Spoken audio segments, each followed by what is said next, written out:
Friends, emergency में breast milk supply बढ़ाना है श्रेया। 48 आवर्स में ब्रेस्ट मिल्क सप्लाई क्या बढ़ा सकते हैं बिना दवाइयों के? तो ये पर्टिकुलर वीडियो आपके लिए। चलिए डिटेल में जानते हैं। मैं Shreya Shah, am lactation consultant.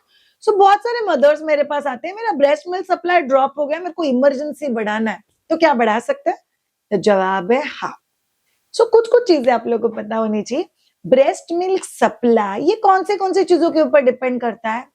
One is nutrition, second is hydration, third is hormones, fourth is demand supply and fifth is latch.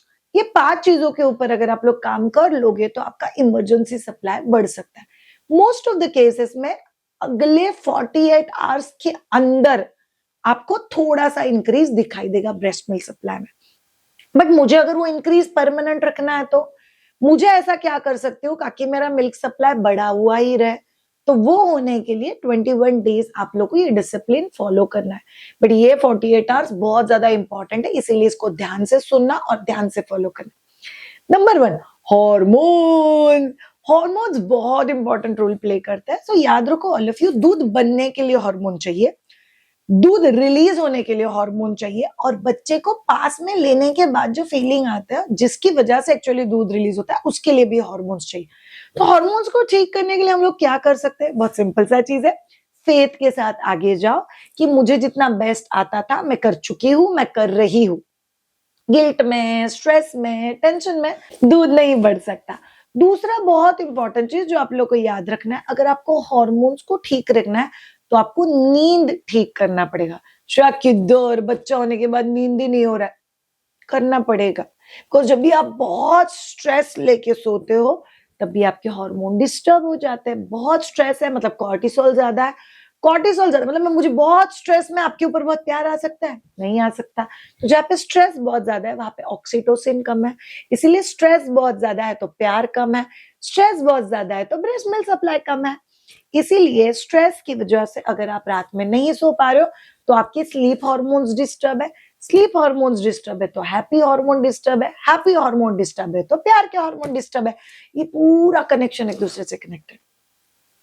शायद मुझे कहाँ पे रात में नींद मिलेगी, मेरा बच्चा तो बार बार उठता है। सो पहला चीज, प्लीज अगर आपका बच्चा 2 साल के अंदर है तो बच्चे को स्लीप ट्रेन कर दो। मतलब बच्चा रात में एटलीस्ट 5 से 6 घंटे एज स्ट्रेच सोने लग जाएगा। मैं यहाँ पे व्हाट्सएप नंबर लिख रही हूँ, आप माई दूजा के साथ भी स्लीप ट्रेनिंग सीख सकते हो। दूसरा बहुत इंपॉर्टेंट चीज, आपके बच्चे को दिन में ज्यादा मत सोने दो। बच्चा रात में अगर एक लंबी नींद ले लेता है 5 से 6 घंटे की, और उसके बाद अगर बच्चा 2-3 घंटे बाद उठता भी है तो भी आप लोग को टेंशन नहीं होगा, वो बहुत आराम से सॉर्ट हो सकता है।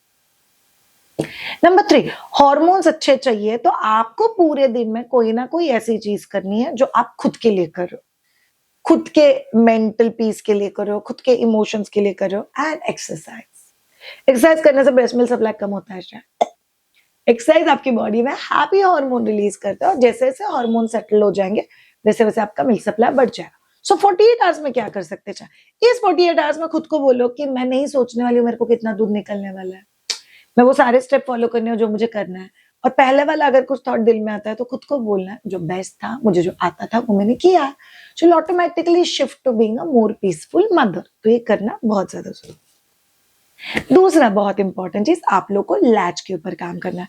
सो बहुत सारे लोग हम लोग को पूछते हैं कि श्रेया मैंने आपके बहुत सारे वीडियोस देखे हैं बट फिर भी लैच में मुझे थोड़ा सा कंफ्यूजन है, तो क्या करना है? पर्सनल कंसल्टेशन बुक कर लो। बट याद रखो ऑल ऑफ यू, यूट्यूब एक बहुत कमाल का प्लेटफॉर्म है जो मुझे शेयर करने देता है कि एग्जैक्ट रियलिटी क्या है, बट कई बार उस रियलिटी को थोड़ा सा कस्टमाइज करना पड़ता है उस पर्टिकुलर मदर के लिए। सो सिंपल सी चीज है, जब भी बच्चा लैच करता है आपको इंश्योर करना है कि बच्चे का मुंह 90 डिग्री से ज्यादा खुला हुआ है, बच्चे के लिप्स का ये जो जॉइंट है और ब्रेस्ट के बीच में गैप नहीं होना चाहिए। तीसरा चीज, बच्चा दूध पीता है तभी आवाज नहीं आना चाहिए। और चौथा चीज, प्लीज याद रखो ऑल ऑफ यू, फीडिंग के एंड में निपल का शेप चेंज नहीं होना चाहिए और आपको दर्द नहीं होना चाहिए। कुछ लोग बोलते हैं मेरा बच्चा गिटने का आवाज नहीं आ रहा है, नहीं उसका कोई कनेक्शन नहीं है यहाँ पे, गिटने का आवाज आता है कि नहीं आता है। But yes, this you all have to take care of. So next 48 hours please ensure करो कि आप बच्चे का लैच सही रखोगे। Next, demand supply schedule. So demand supply के लिए, बिकॉज आप आपके बच्चे को ऑलरेडी फीड करा रहे हो, जितना पॉसिबल उतना कोशिश कर रहे हो, फिर भी दूध नहीं बढ़ रहा है, तो नेक्स्ट 48 आवर्स आपको हर 2 घंटे बाद पंपिंग करना है।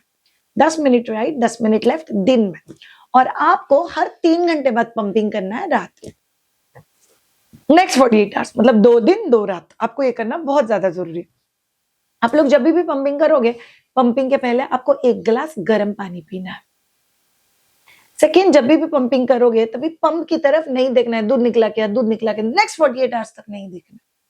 और तीसरा बहुत इंपॉर्टेंट चीज, खुद को बोलना है कि अगर मेरा 1 चम्मच भी दूध निकले, जो शायद से पहले नहीं निकलता था हर 2 घंटे बाद, still it's a wonder, because उस 1 चम्मच दूध में 3.5 लाख एंटीबॉडीज होती है, जो बच्चे के लिए भी बहुत हेल्पफुल है, आपके लिए भी बहुत ज्यादा हेल्पफुल। ठीक है, नेक्स्ट बहुत इंपॉर्टेंट है न्यूट्रिशन। बहुत सारे लोग पता नहीं मदर के न्यूट्रिशन को बहुत अलग से लेते हैं, मतलब बाजरे का भाकरी चूर के खाओ, गोंद के लड्डू खाओ, मेथी खाओ, मोरिंगा खाओ, इसी से आपका दूध बहुत ज्यादा अच्छा आएगा, लिक्विड लिक्विड खाओ। No, that doesn't work. Nutrition में आप लोग को ध्यान में रखना है हाई प्रोटीन फूड, मतलब चिकन, अंडा, fish, non veg, dry fruit, paneer, दही, दूध, दाल, ड्राई फ्रूट, स्प्राउट्स, ये हाई प्रोटीन है। उसी के साथ विटामिन सी रिच चीज है, संतरा, मौसम्बा, चेरीज, बेरी, स्ट्रॉबेरी, कीवी, ये जो विटामिन सी रिच फ्रूट्स होते हैं वो को बहुत ज्यादा हेल्प करेंगे, स्पेशली ब्रेस्ट मिल्क सप्लाई का क्वालिटी बढ़ाने के लिए। Next, peace with which you eat food, मतलब पूरा खाना, क्यों मैं ऐसे पैशन की तरह खाना खाती हूँ, इस इमोशन के साथ तो वो खाना वैसे भी आपके लिए कुछ बेनिफिट नहीं करेगा। और चौथा चीज न्यूट्रिशन को लेके, आपने बहुत खाया मतलब बहुत दूध नहीं बनने वाला है।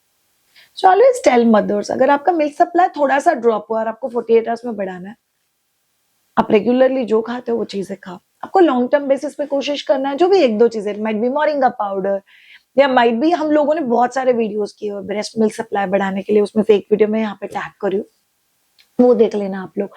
सो आप होम रेमेडीज जिसको हम लोग बोलते हैं वो थोड़ी थोड़ी चालू कर दो जो आपको कंफर्टेबल है, बट कोई भी होम रेमेडी उस लेवल पे चालू मत करना जो आपको गिल्ट दे दे, भगवान मैं इतना करती हूँ फिर भी मेरा दूध नहीं बढ़ा। That's not the right thing, और वो हेल्प भी नहीं करेगा आपको। जो न्यूट्रिशन हेल्प करता है, दही, दूध के products, non veg, vitamin C rich fruit, sprouts, ये चीजें बहुत ज्यादा हेल्प करती है, स्पेशली मिल्क सप्लाई बढ़ाने के लिए।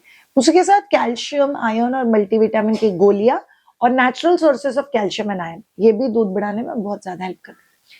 सो नेक्स्ट 48 आवर्स याद रखो कि सीरियल, प्रोटीन, फाइबर खाओ, हाई प्रोटीन अपने डाइट में लेके आओ। उसी के साथ आप लोगों को याद रखना है कि दही एज अ प्रोबायोटिक लो, एटलीस्ट 2 फ्रूट खाओ। And fourth and a very very important step, hydration. आप अगले 48 आवर्स तक हर 1.5 से 2 घंटे बाद फीडिंग या पंपिंग के पहले 1 गिलास गर्म पानी पियोगे।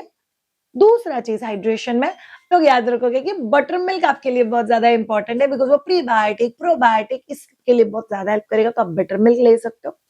तीसरा बहुत इंपॉर्टेंट चीज, अगर आपको बहुत ज्यादा गर्मी हो रही है, एसिडिटी हो रही है, तो आप लोग कोकम का शरबत भी ले सकते हो।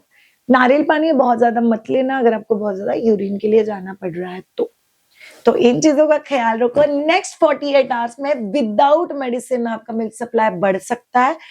फेथ के साथ करो, ट्रस्ट के साथ करो। मैं पिछले 18 सालों से यही काम कर रही हूँ, आई एम टेलिंग यू, ये तरीके काम करते हैं।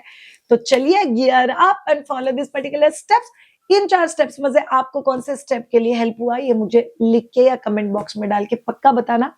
आप लोग 100% किसी ना किसी व्हाट्सएप ग्रुप या फेसबुक कम्युनिटी का हिस्सा हो जहाँ पे लोगों को ये सवाल पड़ता है, प्लीज वहां पे वीडियो शेयर कीजिए ताकि लोगों को समझ में आ जाए कि दूध बढ़ाने के लिए एग्जैक्टली करना क्या होता है। अगर आपको मुझसे पर्सनली बात करनी है तो connect on www.maidhuja.com। We have a course on learn complete breast feeding, आप लोग वो भी ले सकते हो, या सिंपल सा इजी एंड फ्री सा सोल्यूशन। आपको जो भी क्वेश्चन आता है वो क्वेश्चन और उसके आगे माइधुजा आप अगर यूट्यूब पे लिखते हो तो you will get a detailed answer around it. Thank you so much. Have a great time. Take care. Bye-bye.